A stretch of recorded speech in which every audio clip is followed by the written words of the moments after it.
Last night I had insomnia.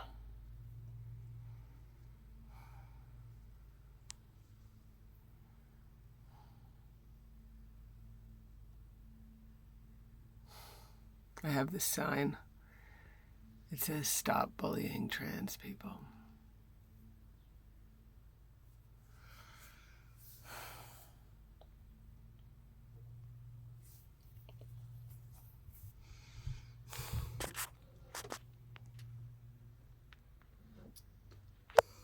There's pigs underneath the RV right now. You can probably hear them rubbing against the RV.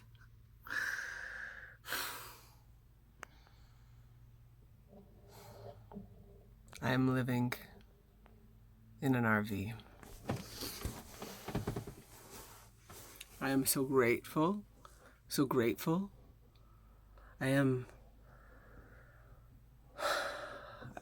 I love this in some ways, but in other ways it is not ideal.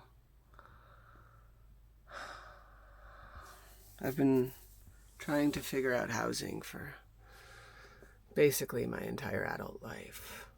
It's been a stress.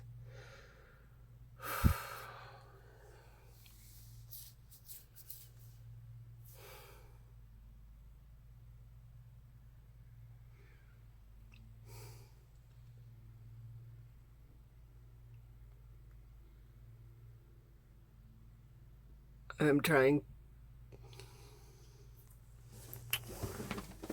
to figure it out. Almost everybody else in my extended family has secure housing and even are homeowners. And I do feel like, in some ways probably, I do have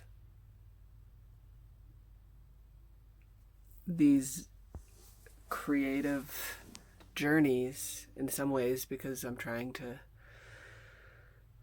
support myself, and some people do things that they don't want to do in order to support themselves. And for some people it's flipping burgers, for some people it's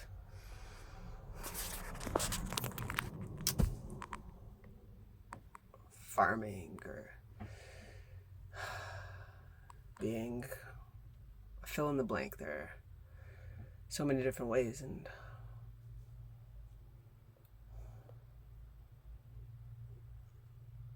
sometimes I do feel like my relationship with sex would be very different if I wasn't hoping that I could support myself through creative sexual experiments.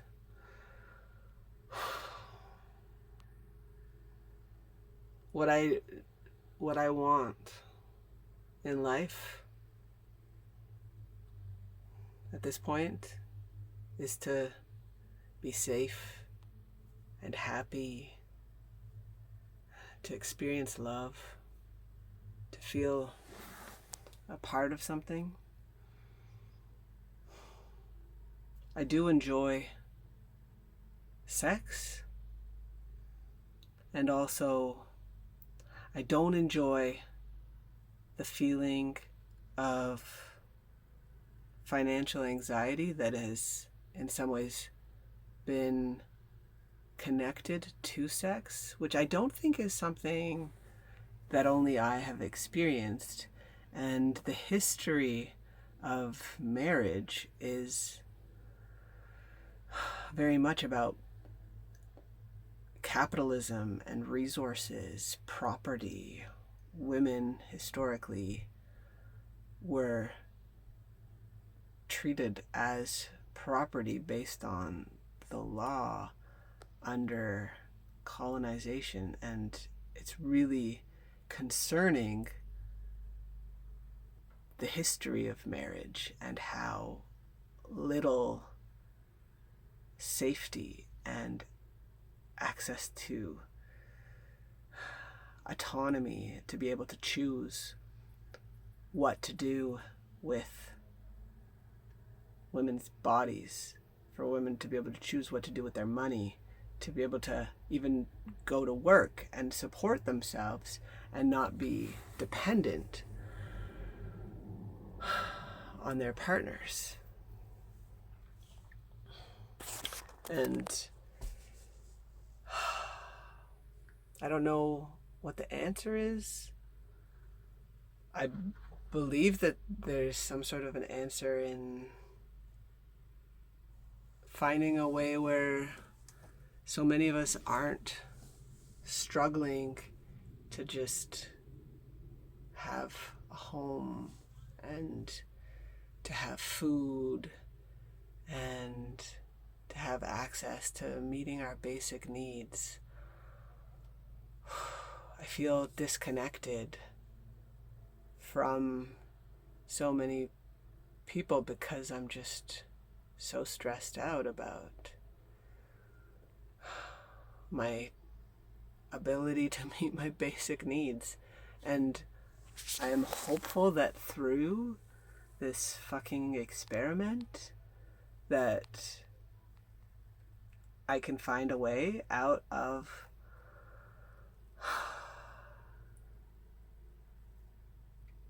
just basically eating beans and rice for a really long time. Like not only beans and rice, but mostly. And it just, I think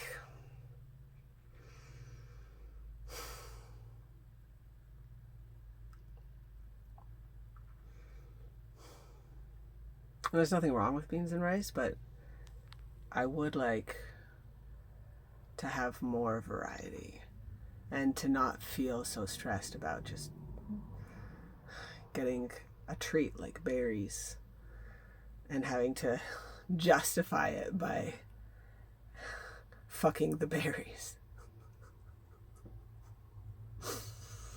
or pretending to have some sort of a sexual experience with an ice cream cone. And I don't think there's anything wrong with it, but I would like to just be able to have ice cream without feeling like it needs to be some sort of a transformative experience.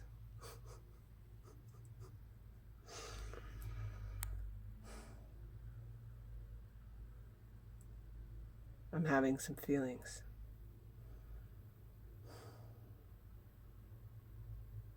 Having a lot of feelings. And I feel like in some ways I shouldn't be sharing this, that I should just be grateful that I get to have some sort of metaphorical sex with ice cream. Although really, anybody who eats ice cream could have metaphorical sex with ice cream. And it's actually kind of amazing to have a transformative ice cream experience.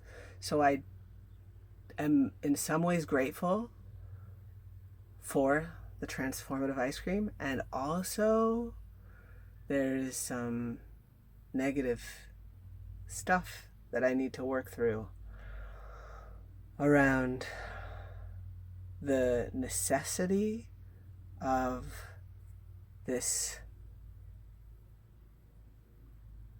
really strange approach to survival through creative fucking experiments. And I recognize that I am the one to create the fucking experiments, and I in some ways love them. I do. And I want it to feel more like a choice. I don't want to feel like I'm in survival mode. And I don't want you to feel like you're in survival mode.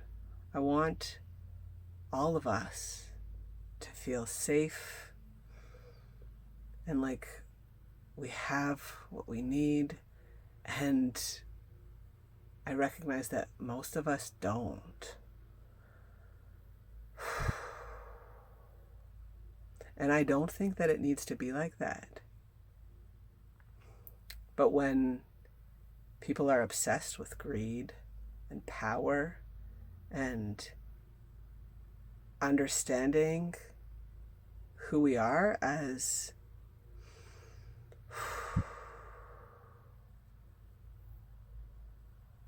if we're in some sort of a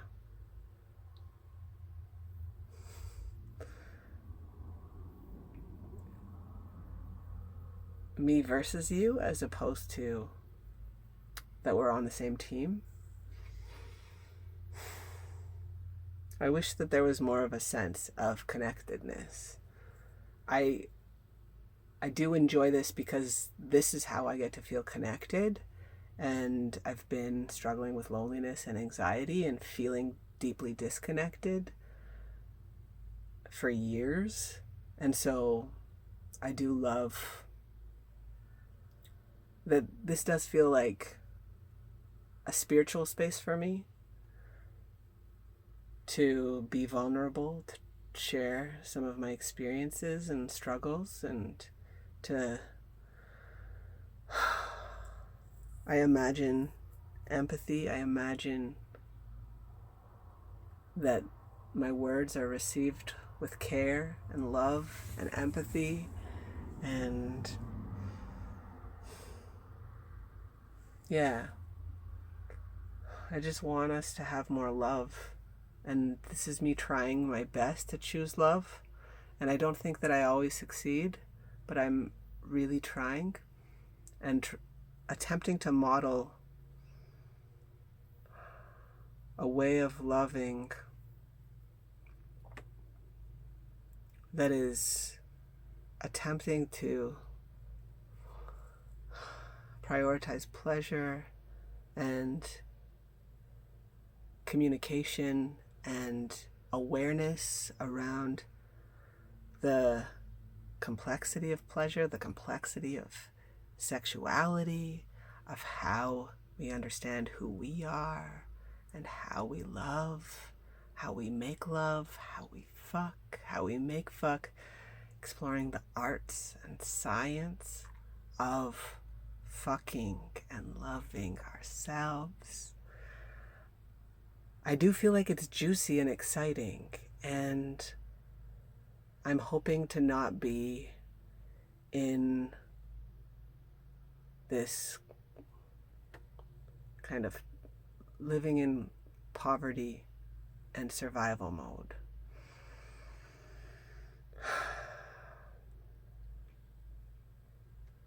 Yeah.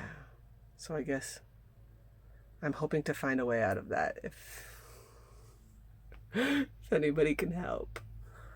That's my request to the universe, and I don't know who to ask or how to ask, but that's probably obvious. I want us to choose love, and to choose love for ourselves and for humanity, for all living things. And to really love ourselves and to weave that into a sex positive framework, because people talk about love and humanity and commitment to making the world a better place, but we don't usually talk about that in the same breath as talking about pleasure and sex and fucking.